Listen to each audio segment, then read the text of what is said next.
सम्राट वड्डा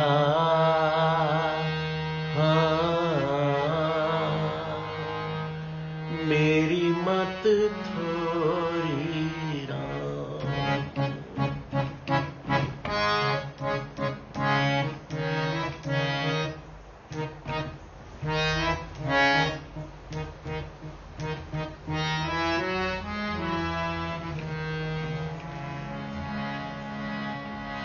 पाल है अकिरत कना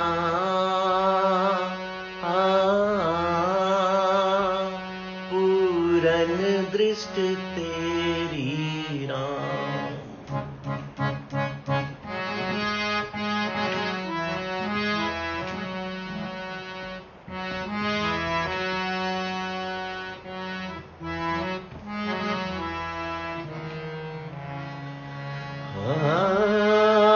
पाल है अकिरत कला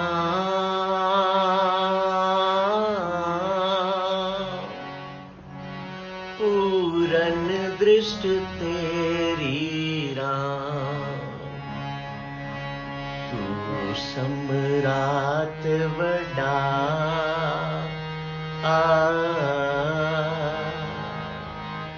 मेरी मत थोड़ी राम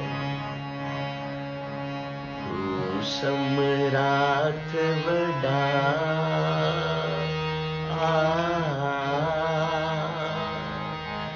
मेरी मत थोड़ी राम जी मेरी मत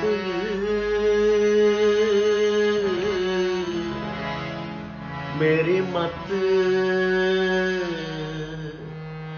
थोड़ी राम।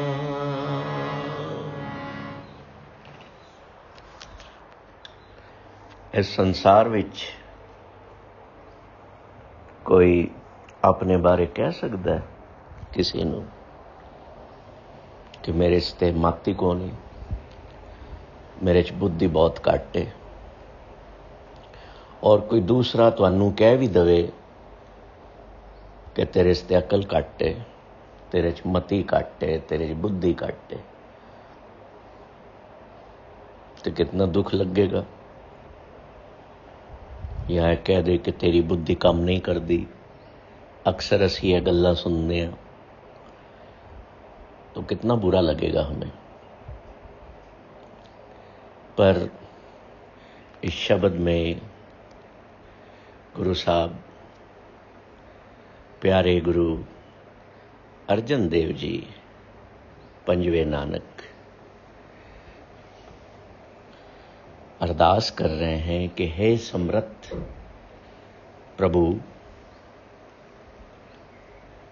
मेरे में जो अकल है ना, जो अंडरस्टैंडिंग है, वो बहुत ही इनएडिक्वेट है।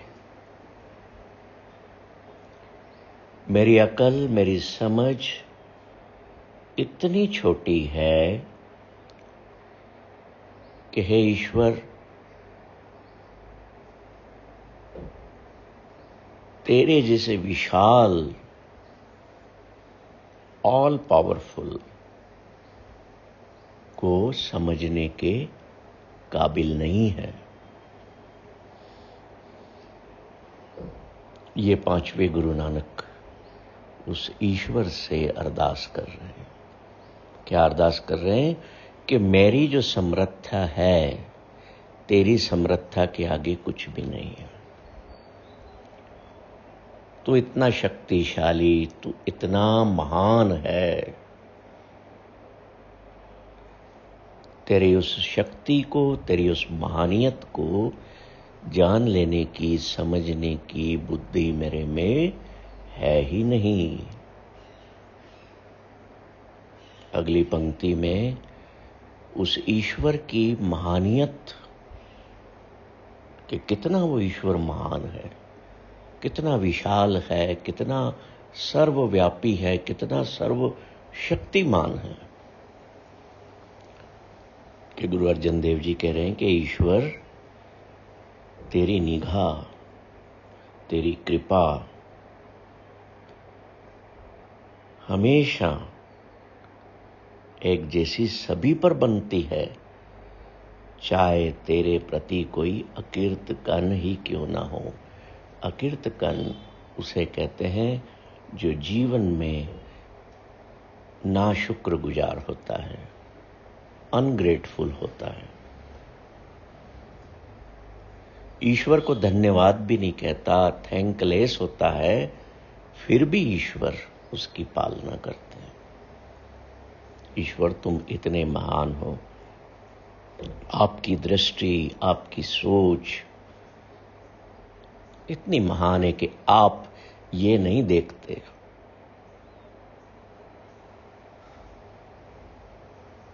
कि मुझे किसी व्यक्ति को, किसी जीव को देना है या नहीं देना है। आप देते जा रहे हैं, देते जा रहे हैं, देते जा रहे हैं, चाहे कोई व्यक्ति अनग्रेटफुल भी है तो भी। आगे गुरुजी कहते हैं, अगाध बोध अपार करते मोह नीच कछु न जान। हे ईश्वर, हे बेअंत प्रभु, तू हम जीवों की समझ से परे है।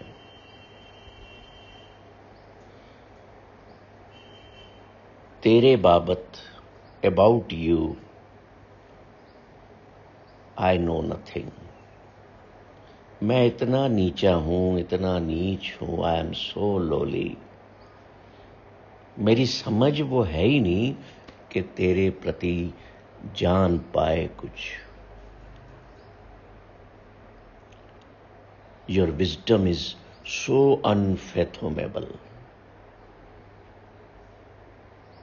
रतन त्याग संग्रहण कौडी पशु नीच याना। और तेरे गुणों को छोड़ करके मैं जो इस संसार में इकट्ठा कर रहा हूं,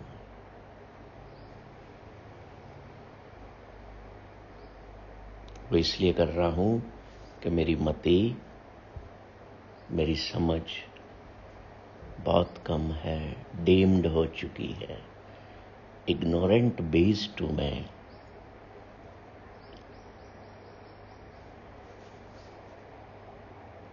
और जो मैं इकट्ठा कर रहा हूं, मुझे पता ही नहीं है कि वो मेरे कितने काम का है।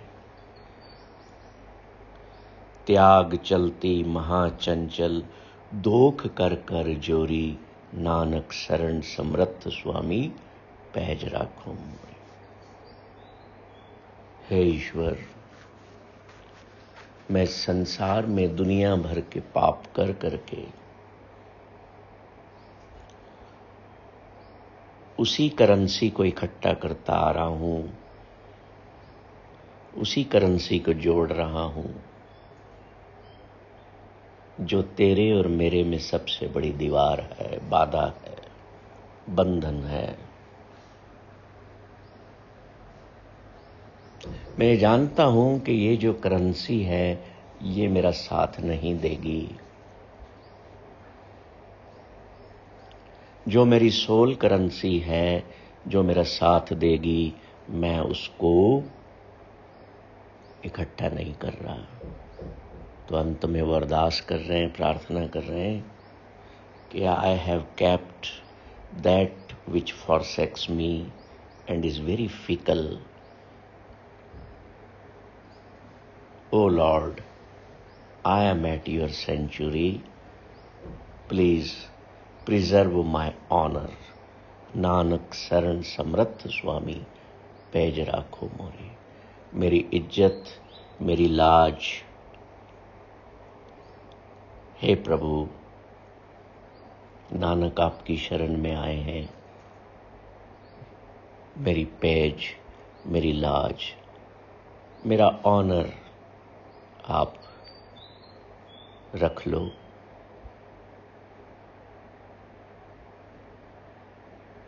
क्योंकि कोई सच्चा honour, the truthful honour, the real honour I can get in this world or any other world is at your door only.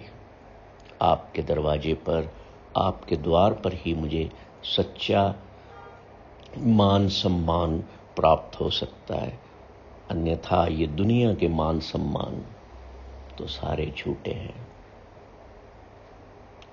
क्या हम अपने जीवन में ऐसी प्रार्थना उस ईश्वर से कर सकते हैं, वो महान ईश्वर जो अकिर्तकन लोगों को भी सब कुछ देता है और उनकी पालना करता है?